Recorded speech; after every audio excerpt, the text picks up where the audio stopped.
Kankakee, dans l'Illinois, est à 1000 lieues de Kiev. Mais les effets du conflit en Ukraine se font également sentir ici, dans ces champs de céréales.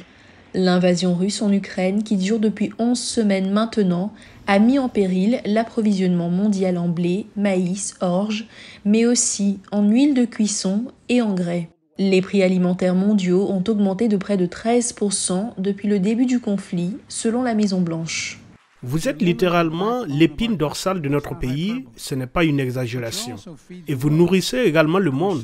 Nous voyons, avec la guerre de Poutine en Ukraine, que vous êtes l'appui de la liberté. Mercredi, Biden a annoncé un certain nombre de mesures pour les agriculteurs. Celles-ci incluent plus de soutien afin que les agriculteurs puissent planter 2 séries de cultures par an et également une technologie qui permet d'utiliser moins d'engrais et la promesse de doubler le financement pour la production nationale d'engrais à 500 millions de dollars. Cette semaine, le président de la Banque européenne d'investissement a tiré la sonnette d'alarme, affirmant qu'une quantité énorme de blé est bloquée en Ukraine. L'Ukraine est le grenier à blé de l'Europe et elle dispose actuellement de 8 milliards d'euros, 8,5 milliards de dollars de blé provenant de la récolte de l'an dernier.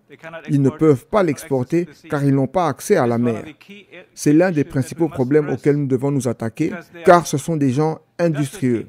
Ils continuent de semer ardument et ils s'attendent à une bonne récolte dans quelques mois, peut-être 70% de la récolte de l'année dernière. Que vont-ils en faire ensuite ? Les effets se sont déjà propagés. Le mois dernier, les agriculteurs sri-lankais ont grévé contre la hausse des prix des denrées alimentaires et du carburant.